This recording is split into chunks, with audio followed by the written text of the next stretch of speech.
Hello everyone. आज मैं आपको इंटरेस्ट ऑन कैपिटल के बारे में बताऊंगी।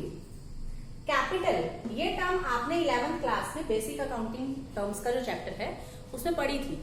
What do you mean by capital? The amount which is invested by the proprietor in business that is known as capital. यानी proprietor जो बिजनेस में इन्वेस्ट करता है वो कैपिटल है। फॉर एग्जाम्पल ए और बी दो पार्टनर है। ए ने 5 लाख रुपीज और बी ने 4 लाख रुपीज कंट्रीब्यूट करके बिजनेस स्टार्ट किया, यानी 9 लाख रुपीज से। तो जो ए की कैपिटल है वो है 5 लाख की और बी की जो कैपिटल है 4 लाख। तो मैंने 11th में बिजनेस में ये भी बताया हुआ कि there is a separate legal entity of a business and a businessman. ये तो आपने पढ़ा होगा कि बिजनेस अलग होता है और बिजनेसमैन अलग होता है। तो बिजनेस क्या करता है, जो पार्टनर्स उसे कैपिटल देते हैं एवरी ईयर वो उस पर उन्हें इंटरेस्ट देता है according to pre determinate percent. जो भी पार्टनरशिप डीड होती है उसके जो 14 कंटेंट होते हैं उसमें एक कंटेंट इंटरेस्ट ऑन कैपिटल का भी होता है। उसमें पहले से डिसाइड होती है कि इंटरेस्ट ऑन कैपिटल कितनी दी जाएगी, 5%, 10%, 20%, जो भी वो पहले से ही लिखी हुई। तो आपको उसके अकॉर्डिंग इनके इंटरेस्ट ऑन कैपिटल को कैलकुलेट करना। Then how to calculate interest on capital. आप इंटरेस्ट ऑन कैपिटल को कैसे कैलकुलेट करेंगे मैं आपको बताऊंगी। आप कैसे करेंगे इसका एक फॉर्मेट बना लीजिए, वो उससे थोड़ा इजी हो जाता है। जैसे डेट, पार्टनर का नेम, ए और बी दो पार्टनर है, देन फिर डेट और पार्टनर का नेम, सेकेंड पार्टनर का name B. For example A and B are partners. A और बी दो पार्टनर हैं। उन्होंने 1 अप्रैल को बिजनेस स्टार्ट किया। तो 1 अप्रैल हम यहाँ पे डेट लिखेंगे और 1 अप्रैल में जब उन्होंने बिजनेस स्टार्ट किया तो ए ने 5 लाख रुपीज और बी ने 4 लाख रुपीज इन्वेस्ट किया 1 अप्रैल। उसके बाद क्या हुआ कि 1 अप्रैल के बाद 1 अगस्त में ए ने 50,000 रुपीज और इन्वेस्ट किए। तो कौन सी डेट में उसने और इन्वेस्ट किए? 1 अगस्त में। तो हम ए ने इन्वेस्ट किए तो हम ए में लिखेंगे, बी में नहीं लिखेंगे। तो ए ने इन्वेस्ट किए 50,000, तो 1 अप्रैल के बाद हम यहां पे लिखेंगे 1 अगस्त। उसने 50,000 रुपीज और इन्वेस्ट किए। पहले उसकी कैपिटल कितनी थी? 5 लाख। अगर वो 50,000 रुपीज और इन्वेस्ट कर देता है तो उसकी जो कैपिटल होती है वो 5,50,000 हो जाती है। फिर बिजनेस में फॉर एग्जांपल कैपिटल की रिक्वायरमेंट होती है तो क्या होता है, 1 अक्टूबर में बी 1 लाख रुपीज और इन्वेस्ट करता है।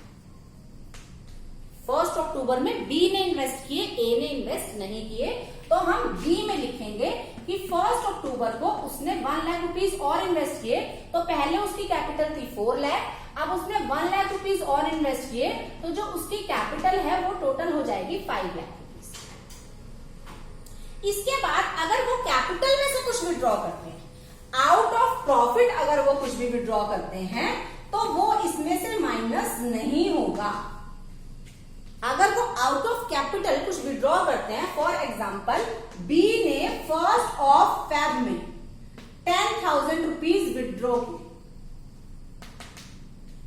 तो बी ने 1 फेब में किए, तो बी यहां पे है, उसने 1 फेब में 10,000 रुपीज विड्रॉ किए।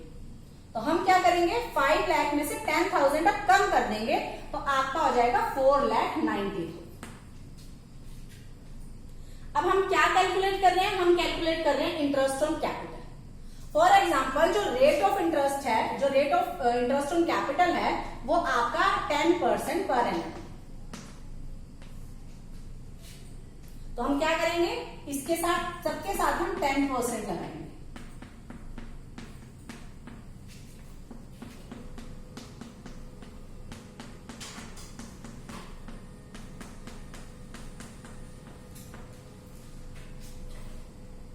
क्योंकि जो इंटरेस्ट ऑन कैपिटल है उसका फॉर्मूला भी होता है amount into rate upon 100 into month. ये आपका इंटरेस्ट ऑन कैपिटल निकालने का फॉर्मूला है। तो अब हम क्या करेंगे, अब हम मंथ्स कैलकुलेट करेंगे।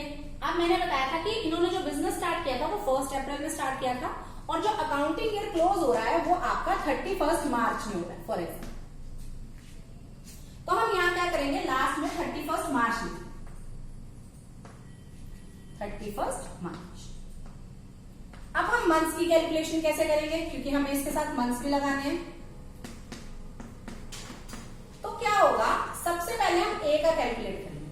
1 अप्रैल से 1 अगस्त तक उसे 5 लाख रुपीज पे इंटरेस्ट ऑन कैपिटल मिलेगा।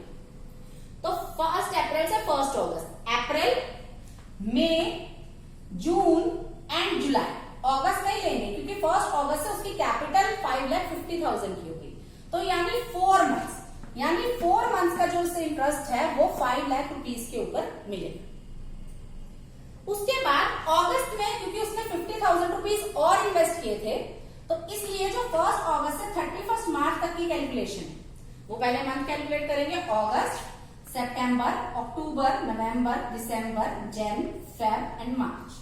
तो 1 2 3 4 5 6 7 8, यानी जो 8 मंथ्स का इंटरेस्ट है वो इंटरेस्ट उसे 5,50,000 रुपीज के ऊपर मिलेगा। तो इसे हम कैलकुलेट करेंगे, जो कैलकुलेट करेंगे वो उसका इंटरेस्ट ऑन कैपिटल होगा। उसके बाद हम ऐसे ही सेम बी का करेंगे कि उसने 1 अप्रैल में 4 लाख रुपीज इन्वेस्ट किए थे। आफ्टर दैट 1 अक्टूबर में उसने 1 लाख और इन्वेस्ट किए, यानी 1 अक्टूबर से तो पहले उसकी कैपिटल 4 लाख की थी। तो हम 1 अप्रैल से 30 सितंबर तक जो कैलकुलेशन करेंगे वो 4 लाख पे करेंगे। तो अप्रैल, मई, जून, जुलाई, अगस्त, सितंबर, यानी 6 मंथ्स। उसके बाद अक्टूबर से फेब, क्योंकि 1 अक्टूबर में उसने 1 लाख इन्वेस्ट किए थे तो उसकी कैपिटल 4 से 5 हो गई थी। लेकिन 1 फेब में उसने 10,000 विड्रॉ भी कर लिए थे तो उसकी कैपिटल 4,90,000 हो गई थी।